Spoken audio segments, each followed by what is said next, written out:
있는 음식점에서 만나게 됐습니다. 제 예비신랑은 낯가리는 저랑 다르게 성격이 싹싹한 편이다 보니 저희 부모님과의 자리도 어색해하지 않고 잘 이끌어가는 모습이 눈에 띄었던 것 같아요. 그리고 저희 부모님도 그런 예비신랑의 모습이 내심 좋으셨던 것 같아요. 두 분이 걸어오시는데 너무 젊으셔서 저희 장모님 장인어른 될 분인 줄은 상상도 못했습니다. 지연이가 부모님 사이 너무 좋다는 말을 많이 했었는데 두 분이 이렇게 사이가 좋으셔서 지연이가 밝고 예쁜 것 같습니다. 제가 많이 부족하지만 우리 지연이 행복하게 해주도록 노력할게요. 결혼 허락해 주시기 바랍니다. 에휴, 둘이 좋으면 됐지. 무슨 허락이야. 지연이가 만나는 남자 성격이 너무 싹싹하고 좋네. 요즘 애들은 아무래도 어른 만나는 거 어려워하고 그래서 궁금했어도 사실 물어보지 못했거든. 근데 이렇게 먼저 연락해주고 만나고 싶다고 얘기해줘서 고마워요. 예전에도 결혼 얘기가 좀 나왔던 것 같은데 이제는 날 잡고 그럴 거지? 상견례 날짜 먼저 잡아야겠네. 부모님께 여쭤봐서 날짜 알려줘요. 우리도 맞춰볼게. 사실 상견례 날짜를 잡으러 간 건 아니었는데 저희 부모님 기분이 너무 좋으셨는지 날짜를 잡아서 알려달라는 말씀을 하셨습니다. 저희 엄마는 매번 저를 일찍 결혼시키고 싶어 하셨지만 저희 아빠는 아니셨거든요. 아빠가 상견례 얘기를 먼저 꺼내시길래 슬쩍 엄마를 한번 봤는데 엄마도 예비신랑이 마음에 드셨나 봐요. 별다른 말씀은 하지 않으셨습니다. 이렇게 양가 어른들을 만나고 나니 뭔가 속도가 붙는 기분이었어요. 저희 둘 다 적은 나이가 아니다 보니 양가에서 결혼 얘기가 나오긴 했었거든요. 그때는 그냥 인사치레였다면 이제는 정말 날짜가 오고 가면서 조율을 하다 보니 이제 곧 결혼을 하는구나 라는 현실감을 확 느끼게 됐죠. 먼저 저랑 예비신랑이 양가 어른들 괜찮다는 날짜를 받아서 겹치는 날이 있는지 확인했어요. 그렇게 준비를 하고 있는데 일이 하나 터졌어요. 남편은 새엄마인 시어머니한테 연락이 왔었거든요. 시어머니가 새엄마라는 사실을 몰랐을 때에는 어떻게든 잘 보이고 싶은 마음이 있었지만 이제는 그런 마음보다는 조금씩 거리를 두는 게 좋겠다는 생각을 했습니다. 종종 말에 생각 없이 내뱉으실 때가 있거든요. 그런 걸로 제가 몇 번 마음이 상하기도 했었어서 예비신랑과 얘기를 나눴거든요. 저희들의 결론은 시어머니랑은 최대한 만나지 않는 것이었습니다. 하지만 곧 상견례를 해야 하니 오는 연락을 마냥 무시할 수는 없었죠. 전화를 받아보니 상견례 자리에 입을 옷 좀 골라달라는 말씀을 하셨어요. 이제 만날 날짜 잡고 그러니까 요즘 내가 옷을 고르고 있는데 눈에 띄는 게 없지 뭐야. 나랑 같이 백화점 좀 가자. 곧 가족이 될 사이니까 자주 만나는 게 좋잖아. 왜? 불편해? 아니에요. 제가 이번 주는 좀 어렵고 다음 주에 시간이 될 것 같은데 괜찮으신가요? 저는 솔직히 만나고 싶지 않았어요. 그런데 안 만날 수 있는 핑계가 없다 보니 어쩔 수 없이 시어머니와 함께 백화점에 가게 됐습니다. 사실 저는 옷 보는 걸 좋아하는 편도 아니에요. 그러다 보니 백화점 쇼핑도 즐겨 하지 않았죠. 가끔 저희 식구들끼리 백화점 나들이를 가게 되면 저랑 아빠는 항상 필요한 것만 사가지고 나가는 편인데 저희 엄마는 보고 싶은 층을 다 본 후에야 집에 가시곤 했죠. 그럴 때마다 저희 엄마는 딸이 있는데 지 아빠랑 똑같다며 툴툴거리셨어요. 그런 제가 시어머니를 따라다니고 있으니 저희 엄마가 들으시면 놀랄 일이었을 거예요. 그런데 시어머니도 저희 엄마와 비슷하시더라고요. 가야 할 곳은 여성복이 있는 4층이었지만 1층 명품 매장도 들렸다가 3층에 있는 남성복 매장도 들렸다가 한 2시간을 다른 곳에서 시간을 보낸 후 겨우 여성복이 있는 층수에 올라갈 수 있었습니다. 그렇게 옷을 고르고 있는데 갑자기 저한테 저희 엄마는 무슨 옷을 입으실 건지 물어보셨어요. 사부인은 어떤 스타일로 입고 오시려나? 연세가 어떻게 되신다고 했지? 장례식장도 아닌데 너무 칙칙하게 입고 가고 싶지는 않은데. 근데 사부인이 너무 튀는 옷 입고 오시면 또 내가 묻힐 거 아니야. 그래서 제가 저희 엄마는 좀 수수하게 입는 거 좋아하셔서 화이트 톤으로 많이 입으실 것 같아요. 결혼식장이나 어디 가실 땐 깔끔한 톤으로 입으시는 편이거든요. 어머님이랑 피부톤이나 느낌이 좀 달라서 편하게 입고 싶은 옷 고르시면 될 것 같아요. 아무래도 좀 화려한 옷들은 비싸지 않니? 수수한 걸 좋아하셔서 깔끔하게 입으시는 건 아닐 수도 있지. 너가 나 마음대로 입으라고 했다. 그럼 나는 패턴 있는 원피스로 하나 장만해야겠다. 이런 옷 하나 있으면 결혼식장이나 다른 자리에 입고 갈 수도 있으니까. 혹시 너도 옷 하나 사줄까? 너도 입고 올 옷 없을 거 아니야. 백화점 오는데 옷이 그게 뭐야? 나한테 옷 없다고 보여주고 싶어서 그렇게 입고 온 거 아니야? 여기 온 김에 하나 사줄 테니까 너도 옷 보러 가자. 근데 그런 느낌 아세요? 어떤 부분 때문에 확 짜증이 난다기보다는 은은하게 기분이 나쁜 느낌. 우리 엄마가 돈이 없어서 화려한 옷을 입지 않는 것이 아닌데 수수한 걸 안 좋아하시는데 돈 맞춰서 산다는 기분 때문에 제 옷은 눈에 들어오지도 않았죠. 그 와중에 시어머니만 신나서 제 옷을 골라주셨어요. 이거 봐라. 이거 예쁘다. 이런 옷을 입어야 얼굴이 살지. 이제 곧 며느리 될 거니까 내가 하나 사주마. 너 사이즈가 어떻게 되지? 너 이제 결혼식 준비하려면 살은 좀 빼야겠다. 살찌면 남자들이 안 좋아해. 여자는 좀 아담한 맛이 있어야지. 그리고 웨딩드레스 입어야 되니까 어차피 살 뺄 거지? 그러면 그냥 5호짜리 사서 살 빼고 입어라. 이런 옷이 있어야 살을 뺄 수가 있어. 매번 편한 옷 입거나 옷을 몸에 맞춰 입으면 계속 살찐다. 나 봐라. 나 아직도 몸매 관리하지 않니? 여자도 사랑받으려면 관리해야 돼. 제 스타일도 아니고 심지어 제 사이즈도 아닌 선물을 받고 집으로 돌아가는 길이었습니다. 선물을 받으면 기분이 좋아야 하는데 뭔가 저한테 맞지 않는 옷을 받는 것이다 보니 쓸모없는 물건이 생긴 기분이었어요. 결혼 준비하면서 우울해지는 사람들이 있다고 하잖아요. 저도 그래서 그런가 보다 생각을 했습니다. 그래서 일부러 상견례 자리에 선물 받은 옷을 입고 가려고 했었죠. 그렇게 상견례 당일이 됐습니다. 시댁 어른들은 다 오셨는데 저희 부모님이 30분 정도 늦게 도착한다는 연락을 하셨어요. 시아버지는 괜찮다고 말씀하셨지만 시어머니는 다 들리는 말로 불평을 내뱉었죠. 이런 자리에 늦게 온다는 게 말이 되나? 사업하는 거 티내시고 싶은 건가? 바쁘다 뭐 이런 거야? 아니 누구는 사업을 안 하는 것도 아니고 이래서 지방은 안 좋아. 서울에 올라오는 것도 한참이 걸리지 않니? 너희는 지방에 살 생각 하지 말아라. 계속해서 시어머니의 불만 섞인 말이 나왔지만 시아버지도 예비신랑도 말릴 생각은 하지 않았죠. 그런 모습을 보면서 저는 괜히 눈치만 보고 있었습니다. 그렇게 저희 부모님이 도착하셨어요. 말끔한 정장을 입고 오셨는데 구두에 흙이 좀 묻어 있더라고요. 들어오는데 흙이 조금씩 떨어지는 모습이 보였는데 그 모습을 본 시어머니가 갑자기 기침을 하면서 입을 확 가렸습니다. 어머, 음식점 들어오시는데 흙이 웬 말이에요. 밖에서 좀 털고 오세요. 흙이 목에 들어가서 그런지 기침이 다 나오네요. 에휴.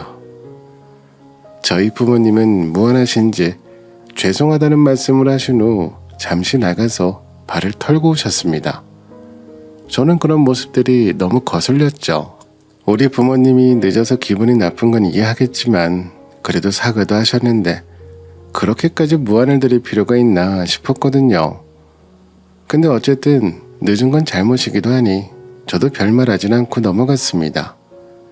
근데 저희 아버지의 모습을 본 후 시어머니는 저희 집이 사업을 하고는 있지만 형편은 좋지 않다라는 생각에 확신을 가졌던 것 같아요. 그러더니 신혼집 해준 얘기는 없었던 걸로 하자면서 말씀을 시작하셨어요. 예전에 저희 애 아빠가 20평대 신혼집을 해줬다는 얘기를 듣긴 했는데 아무래도 요즘 애들은 반반으로 결혼한다고 하더라고요. 그래서 다시 생각해보니 저희가 20평대 신혼집을 해주는 것보단 애들 힘으로 하는 게 나중을 위해서도 좋을 것 같다는 생각이 들었어요. 나중에 아이 낳고 나서 20평대 아파트 들어가든지 하면 되니까 신혼집은 너희 둘이서 알아서 해보렴. 시어머님의 말씀을 듣는데 저는 어리둥절했습니다. 그런데 시아버지도 예비신랑도 원래 알고 있었던 사실이었는지 별다른 말을 하지 않고 나오는 음식만 먹고 있었죠. 저희 부모님과 저만 당황스러움을 느낀 것 같았습니다. 그런데 뭐 집 달라고 하는 것도 웃기는 상황이니 나중에 예비신랑한테 어떻게 된 상황인지 물어봐야겠다고 생각했어요. 뭔가 내가 밉보인 게 있나 란 생각도 살짝 스쳤죠. 그렇게 상견례 자리는 마무리가 되었습니다. 그리고 차가 있는 주차장으로 가는데 저희 아버지 차도 흙먼지를 뒤집어 쓰고 있는 상황이었어요. 그런 저희 아빠 차를 보더니 시어머니가 또 한마디 하셨죠. 아니 사장님이라고 하더니 벤츠도 아니고 국산차 타는 사장님도 있나? 먼지 잔뜩 있는 모습 봐. 저게 뭐야? 아 맞다. 멀리서 저희 부모님 차를 보더니 갑자기 뭔가 생각난 듯 시어머니가 저희 아빠 차 쪽으로 달려가셨습니다. 그리고는 차 뒷좌석을 막 살펴보시더라고요.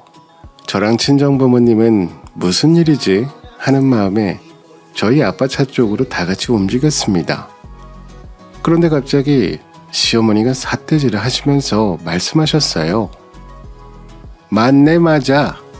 이래서 자동차를 꼭 봐야 되는 거야. 거지 집안한테 홀라당 속을 뻔했네. 사장님은 무슨 사장님? 자동차 안에 보니까 골프차 하나 없는데 저건 뭐야? 장화야? 아니 무슨 사장차에 장화가 들어가 있어? 솔직히 사장님 정도 되면 직접 일하지 않고 아랫사람 시키지 않나? 그리고 골프 치러 가끔씩 들리면서 가는 거지. 어쩐지 이래서 다들 그러더라. 상견례 나가면 주차장까지 꼭 같이 나가보라고. 그 차가 뭔지 체크하라고 하던 소리가 괜한 말이 아니었네. 이거 너무 기우는 혼사 아닙니까 사돈? 생각해보니 이 결혼 너무 수준 차이가 나서 못 시키겠네요. 그 모습을 보는데 제가 너무 화가 나서 예비신랑한테 지금 이게 뭐하는 짓이라며 소리를 버럭 질렀습니다. 지금 이게 뭐하는 짓이야? 무리하다는 생각은 안 들어? 결혼 없자는 거야? 그러자 예비신랑은 너 나한테 잘 산다고 했잖아. 진짜 거짓말한 거야? 엄마 트렁크도 보자. 트렁크도 확인해봐야 된다고 했어. 확인해야 할 건 확인해야지. 시어머니는 원래 그런 분이었지만 예비신랑까지 트렁크를 확인해봐야 한다고 할 줄은 생각도 못했습니다. 그때 온갖 정이 다 떨어졌죠. 근데 저희 친정아버지도 그런 모습을 보더니 화가 나셨는지 별 말씀하지 않고 트렁크를 열어주셨어요. 트렁크를 보겠다고 했던 시어머니와 예비신랑이 왔는데 본인들이 생각한 것과 달랐는지 벙찐 표정이 볼만했었죠. 시어머니가 그렇게 찾던 골프채와 명품 신발이 놓여 있었거든요. 저도 골프를 치지 않아서 정확한 브랜드는 모르겠지만 아무래도 본인들이 아는 브랜드였으니 시어머니 표정이 빠르게 달라진 것이었겠죠. 그리고는 갑자기 공손해지셨어요. 아니, 저희가 트렁크를 본 건 무시하려고 한 건 아닌 거 아시죠? 그냥 서로 확인할 걸 하는 게 좋잖아요. 보니까 저희랑 수준 차이가 많이 나는 것 같지 않으니까. 시어머니가 말씀하고 계시는데 저희 아버지는 들을 필요도 없다는 식으로 말을 자르고 하고 싶은 말씀을 하셨습니다. 네, 저희도 확인 잘 했습니다. 그리고 아까 말씀하신 수준 차이가 좀 나는 것 같으니까 이 결혼은 없던 걸로 하시죠. 다시 볼 일 없었으면 좋겠네요. 저희 아버지가 단호하게 나오니 시어머니와 예비신랑이 당황했더라고요. 본인들이 생각한 것과는 다르게 급하게 상황을 수습해야겠다는 생각뿐이었겠죠. 그런데 저희 친정 부모님도 이런 대우를 받고 결혼을 유지할 생각은 없었습니다. 그렇게 트럭커를 다른 후 저희는 출발하려고 하는데 갑자기 예비신랑이랑 시어머니가 잘못했다고 붙잡았어요. 내가 잘못했어. 아니 다른 게 아니라 우리 엄마가 괜히 우리 돈 친정에 가져다 주는 거 아니냐면서 얘기하셔서 그냥 확인해보고 싶었던 거야. 장인어른 진짜 죄송합니다. 용서해 주세요. 제가 잠깐 생각을 잘못했던 것 같습니다. 한 번만 용서해 주세요. 정말 잘하겠습니다. 아유 사돈, 이번에 제가 친구를 만났는데 아는 사람 며느리가 친정집에 돈을 계속 가져다 줬다고 하더라고요. 그래서 나도 그게 생각이 나서 그랬던 거지. 죄송합니다 사돈. 무시하려고 하거나 그런 건 아니었어요. 제가 좀 경솔하게 생각하고 행동한 것 같네요. 죄송합니다. 이런 걸로 애들 결혼 없는 건 좀 그렇지 않을까요? 둘이서 남 탓을 하면서 잘못했다고 하는데 그냥 이 상황만 모면하고 싶은 것처럼 보였어요. 제 눈에는 그런 모습이 보였는데 저희 부모님이라고 안 보였을까요? 저희 아버지는 단호하게 말씀하셨습니다. 아니요. 이거는 사과를 한다고 해서 넘어갈 수 있는 부분은 아닌 것 같습니다. 애들 결혼 얘기는 없던 걸로 하시죠. 그렇게 저희는 파혼을 하게 되었죠. 그때는 왜 이렇게까지 우리 집의 재산에 대해 눈에 불을 켜고 확인하는 거지 싶었거든요. 그런데 알고 보니 상견례 얘기가 나오고 있을 때 시부모님 사업이 좀 잘 되고 있었나 봐요. 그러니 콧대가 좀 높아졌겠죠. 그러다 보니 자연스럽게 저희 친정 수준이 어떤지 그리고 정말 잘 사는 게 맞는지 등을 직접 확인하고 싶었던 것 같아요. 직접적으로 물어보자니 괜히 돈 밝히는 집안으로 보일까봐 어떤 방법으로 확인하는 게 좋을지 알아보다가 자동차를 확인해야 한다는 말을 들었나 봐요. 어떻게 확인할 수 있나 싶었을 텐데 상견례 자리로 오게 되면서 자연스럽게 차를 갖고 오게 되니 거기서 확인할 수 있다고 생각한 것 같습니다. 이런 방법을 이용해서까지 본인들 수준이랑 맞는지를 확인해보고 싶었나 봐요. 막연하게 저희 집에 잘 산다는 말을 듣긴 했지만 눈으로 확인한 건 아니었으니까요. 본인들이 좋아하는 서울에 거주하는 것도 아니고 천안이라고 하니 한편으론 그것도 마음에 안 들었던 것 같아요. 사실 어느 한 부분이 싫어지기 시작하면 다른 것들도 안 좋게 보이는 부분들이 있잖아요. 이러한 일이 있고 나니 약 한 달 뒤에 동기 모임이 있었습니다. 솔직히 저랑 예비신랑이 같은 대학 출신이다 보니 말이 안 나올 것 같지는 않아서 가야 하나 말아야 하나 고민이 있었거든요. 그런데 괜히 안 가는 것보다는 가는 게 더 나을 것 같다는 생각이 들었죠. 그래서 동창회 모임에 나갔어요. 역시나 제 얼굴을 보고 놀라는 애들도 있었죠. 아무래도 파혼이라는 작지 않은 일이 있었으니 모임에 안 올 거라고 생각했었나 봐요. 그리고 예비신랑은 오지 않았습니다. 사실 예비신랑이 왔었다면 어떻게 대해야 되나 고민이 있었거든요. 그런데 직접적으로 저한테 파혼에 대해서 물어보는 사람도 있었습니다. 너희 어떻게 된 거야? 사귄다고 했을 때도 깜짝 놀랐는데 결국 결혼 안 한다는 말이 돌아서 다들 궁금했었어. 진짜 파혼한 거 맞아? 무슨 일이 있었던 거야? 혹시 사업 망해서 파혼한 건 아니지? 하며 전 남친의 집안 얘기를 하는데 너무 황당했어요. 야, 잘했어. 너 그 소식 못 들었지? 걔네 부모님 사업하셨잖아. 잠깐 잘 되는 듯 하더니 요즘 죽으려고 하더라. 거기 어머니가 좀 사치가 심하셨나 봐. 사업이 잘 되고 나서 이것저것 사치를 좀 부리셨는데 그것 때문에 상황이 더 안 좋아졌다고 하더라. 에휴, 그런 집안이랑 잘 안 된 게 더 나을 수도 있어. 요즘 이혼도 흠이 아닌 세상에 파혼이 뭐 흠이 되겠냐? 그날 모임에서 들은 예비 신랑의 근황을 들었는데 막상 잘 못 산다는 얘기를 들으니 기분이 좋진 않았습니다. 그런데 갑자기 전 예비 신랑한테 전화가 왔어요. 상견례 자리에서 파혼하기로 하면서 헤어진 후 별다른 연락을 안 했었거든요. 받을까 말까 고민이 됐지만 그래도 뭐라고 하는지 궁금한 마음이 있었어요. 이제 와서 사과를 다시 하고 싶어서 전화를 한 건가 싶었습니다. 갑자기 연락해서 미안한데 혹시 우리 부모님 사업 좀 도와줄 수 있을까? 얘기 들었는지 모르겠지만 갑자기 우리 사업이 좀 안 좋아져서 급하게 돈이 필요한데 생각나는 곳이 없어서 이렇게 연락하게 됐어. 저한테 미안해서 연락을 했다기보다는 본인 부모님 사업이 잘 안 풀리니 돈이 궁해서 연락한 거였죠. 참 그런 모습을 보며 결혼 안 하길 천만 다행이라는 생각이 들었습니다. 저는 단칼에 안 된다고 얘기하고 그리고는 전화를 차단해버렸어요. 그리고 나서는 어떻게 되었는지 소식을 듣지 못해서 어떻게 살고 있는지는 잘 모르겠지만 이제는 알고 싶지도 않네요.